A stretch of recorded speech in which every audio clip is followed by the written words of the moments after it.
শীতকালে নানা রকমের সবজি পাওয়া যায়। তার মধ্যে একটা হচ্ছে ব্রকলি।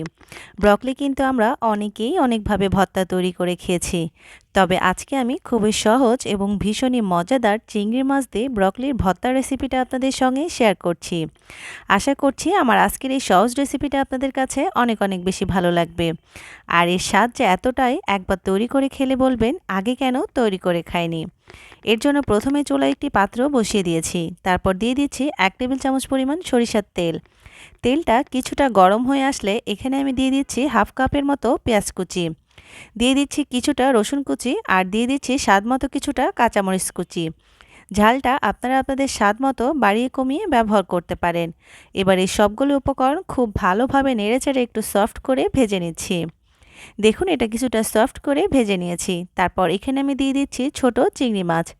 আপনারা চাইলে এখানে বড় সাইজের চিংড়ি মাছগুলোও ব্যবহার করতে পারেন। তারপরে দিয়ে দিচ্ছি স্বাদমতো কিছুটা লবণ আর দিয়ে দিচ্ছি হাফ চা চামচ হলুদের গুঁড়ো। লবণ আর হলুদের গুঁড়োটা দিয়েও খুব ভালোভাবে নেড়েচেড়ে একটু সময় ভেজে নিচ্ছি। এ পর্যায়ে কিন্তু খুব বেশি সময় ভাজার প্রয়োজন নেই। হালকা কিছুটা সফট হয়ে আসা পর্যন্ত এগুলোকে আমি ভেজে নিয়েছি। তারপর এখানে আমি ব্রকলিগুলো দিয়ে দিচ্ছি। আপনারা একটু লক্ষ্য করলেই দেখবেন ব্রকলিগুলোকে কিন্তু আমি ছোট ছোট টুকরো করে কেটে নিয়েছি। এ পর্যায়ে কিন্তু ব্রকলি আমি কাঁচা অবস্থায় রান্না করে নিচ্ছি। ব্রকলিগুলোকে কিন্তু আমি আগে থেকে সিদ্ধ করে নিই নাই। কাঁচা অবস্থায় এগুলোকে আমি খুব ভালোভাবে সব কিছুর সঙ্গে নেড়েচেড়ে একটু সময় ভেজে নিচ্ছি। দেখুন খুব ভালোভাবে নেড়েচেড়ে মিশিয়ে নিয়েছি। তারপর এটাকে আমি ঢাকনা দিয়ে ঢেকে 5 মিনিটের মতো রান্না করে নিচ্ছি।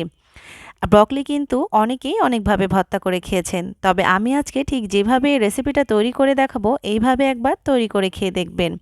দেখুন ঢাকনাটি খুলে দেখিয়ে দিচ্ছি। ব্রকলি থেকে কিন্তু অনেকটাই পানি বের হয়েছে। আবারও আমি এটাকে খুব ভালোভাবে নেড়েচেড়ে মিশিয়ে ঢাকনা দিয়ে ঢেকে দিচ্ছি। খুব ভালোভাবে সিদ্ধ আসা পর্যন্ত রান্না করে নিচ্ছি।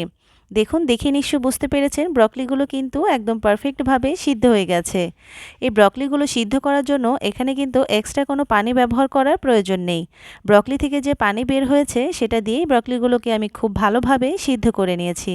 দেখুন একদম পারফেক্টভাবে কিন্তু ভর্তা তৈরির জন্য এই মিশ্রণটা রেডি হয়ে গেছে। চুলা থেকে নামিয়ে এটাকে আমি হালকা কিছুটা ঠান্ডা করে নিয়েছি। তারপর হাত দিয়ে চেপে চেপে এটাকে আমি খুব ভালোভাবে মেখে নিচ্ছি। আপনারা চাইলে কিন্তু এই পর্যায়ে এটাকে শিলপাটায় বেটেও ভর্তা তৈরি করতে পারেন।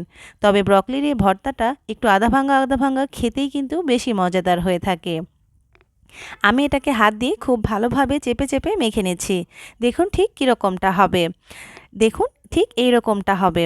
এ পর্যায়ে এখানে আমি অ্যাড করে দিচ্ছি 1 চা চামচ সরিষার তেল। তেলটা দিয়েও সব কিছুর সঙ্গে খুব ভালোভাবে নেড়েচেড়ে মিশিয়ে নিচ্ছি। আর তাহলেই দেখুন তৈরি হয়ে গেছে ভীষণই লোভনীয় ও মজাদার ব্রকলি ভর্তা। চিংড়ি দিয়ে এই ভর্তাটা খেতে যে আসলে এতটা মজাদার, একবার তৈরি করে না খেলে কিন্তু আপনারা বুঝতেই পারবেন না। ব্রকলির এই ভর্তাটা কিন্তু আপনারা গরম গরম সাদা ভাতের সাথেও পরিবেশন করতে পারেন। আবার চাইলে এই ভর্তাটা দিয়ে কিন্তু চিতই পিঠা খেতেও অসাধারণ লাগে। আপনারা গরম গরম চিতই পিঠার সাথেও এই ভর্তাটা পরিবেশন করতে পারেন। খেয়ে সবাই কিন্তু অনেক প্রশংসা করবে।